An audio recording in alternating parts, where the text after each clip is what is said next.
আসসালামু আলাইকুম সবাইকে। যশোর বোর্ড 2024 সালের রাইট ফর্মস অফ ভার্ব সমাধান পর্বে তোমাদের সকলকে শুভেচ্ছা। দেখো আমাদের প্যাসেজটি রয়েছে, we are very dash concern about your son Rahel's behaviour.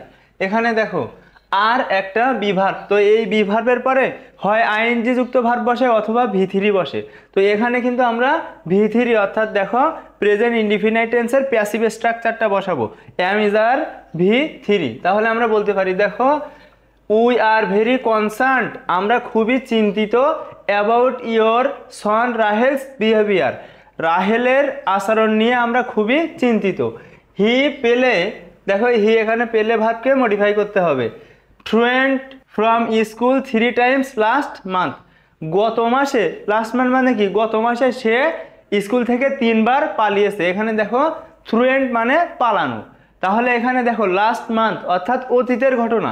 তো অতীতের ঘটনা যখন বর্ণনা করে আমরা পাস্ট ইনডিফিনাইট টেন্সে অ্যান্সার করি। দেখো কোনো সেন্টেন্সে অতীত নির্দেশক শব্দ বা ফ্রেজ, যেমন yesterday, ago, once, last night, last month, এটা কিন্তু রয়েছে। তারপরে দেখো আপন এ টাইম, ইন 1971, এগুলো থাকলে পাস্ট ইনডিফিনাইট টেন্স হয়, আমাদের সাবজেক্ট ভি2 এক্সটেনশন দিয়ে উত্তর করতে হয়। তাহলে দেখো এখানে আমরা বলতে পারি he played truant from school 3 times last month, সে গত মাসে 3 বার স্কুল থেকে পালিয়েছে। হোয়েন, যখন, হি কাম টু স্কুল, যখন সে স্কুলে আসে, হি ইউজুয়ালি, তো ইউজুয়ালি থাকলে আমরা কিন্তু প্রেজেন্ট ইনডিফিনাইট টেন্সে অ্যান্সার করি। এখানে দেখো হোয়েন হি, যখন সে স্কুলে আসে, তাহলে present indefinite tense.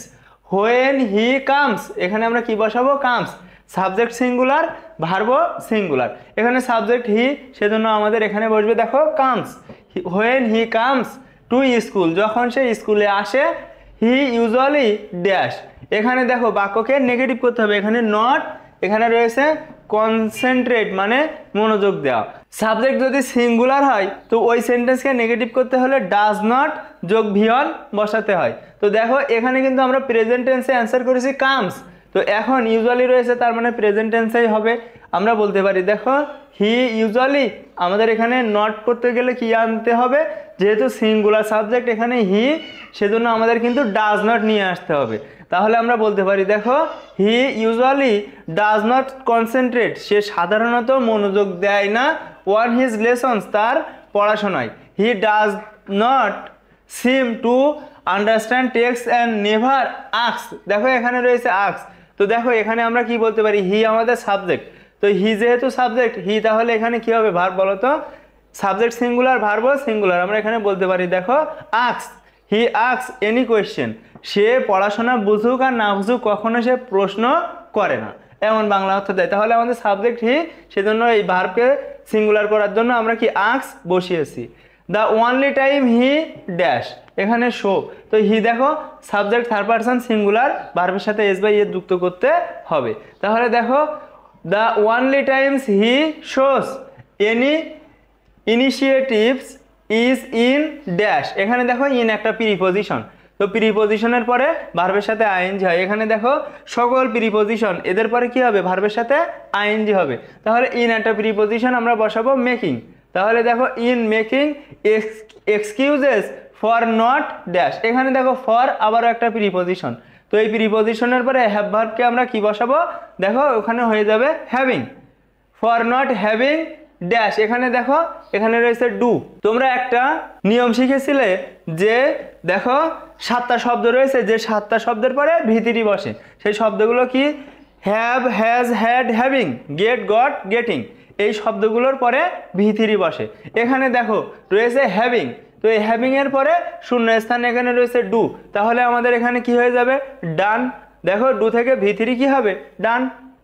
His homework, তো এই সেন্টেন্সে কিন্তু 4টা রাইট ফর্ম অফ ভার্ব ছিল, আর একবার দেখে নাও। দেখো the only time he shows, he singular, ভার্বকেও সিঙ্গুলার করতে হতো, এস বাই এস যুক্ত করেছি আমরা, সিঙ্গুলার হয়ে গিয়েছে। He shows any initiatives is in making, দেখো ইন একটা প্রিপজিশন, এজন্য ভার্বের সাথে ING making. Excuses for not, এখানে দেখো ফর একটা প্রিপজিশন, ভার্বের সাথে আমাদের আইএনজি যুক্ত করতে হবে, সেজন্য এখানে কি হবে, হ্যাভিং। হ্যাভিং তারপরে এখানে দেখো হ্যাভ একটা এমন ভার্ব যার পরবর্তী ভার্ব কিন্তু পাস্ট পার্টিসিপাল ফর্ম বা V3 তে বসাতে হবে, সেজন্য আমরা এখানে ডান বসিয়েছি হিজ হোমওয়ার্ক। তো এই চারটা আশা করি তোমরা বুঝতে পেরেছো। আমাদের পরবর্তীতে রয়েছে দেখো অলদো হি ড্যাশ, হি যেহেতু সিঙ্গুলার, তো সিঙ্গুলারের সাথে হ্যাভ যাবে না হ্যাজ যাবে বলো তো?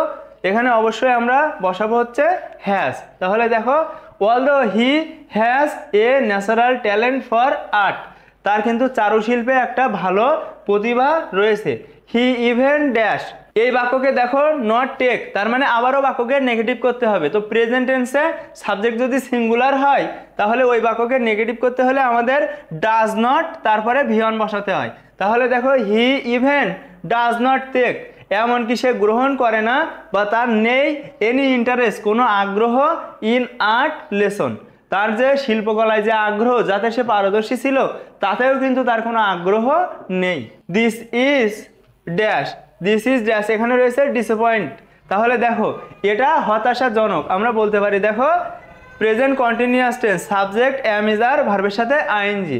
দেখো দিস ইজ ডিসঅ্যাপয়েন্টিং, এটা হতাশাজনক, বিকজ কারণ ইভেন লাস্ট ইয়ার, এমনকি গত বছরও হি ড্যাশ, দেখো গত বছর এখানে বিভার, তাহলে হি আমরা কি বলতে পারি ওয়াজ। তাহলে দেখো ইভেন লাস্ট ইয়ার হি ওয়াজ, লাস্ট ইয়ার যেহেতু রয়েছে সেজন্য আমরা বলবো হি ওয়াজ। দেখো বিভার হিসেবে আমরা এখানে বসিয়েছি ওয়াজ। তো হি ওয়াজ অ্যাটেন্টিভ টু হিজ স্টাডিজ, এমনকি গত বছরও কিন্তু সে তার পড়াশোনায় মনোযোগী ছিল।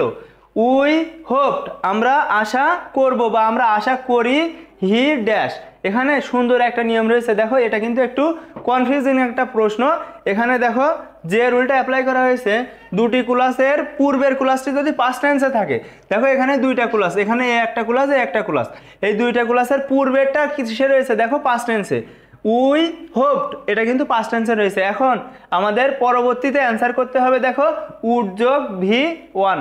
তাহলে এখানে আমরা বলতে পারি দেখো উই হোপড, আমরা আশা করি হি উড উইন, সে জিতবে এ স্কলারশিপ, একটা স্কলারশিপ। এখানে মূলত দুইটা ক্লাসের আগের ক্লাস যদি পাস্ট ইনডিফিনিট থাকে, পরবর্তীতে আমরা উড যোগ V1 নিয়ে আসি। তাহলে দেখো he would win a scholarship, সে একটা স্কলারশিপ জিতবে।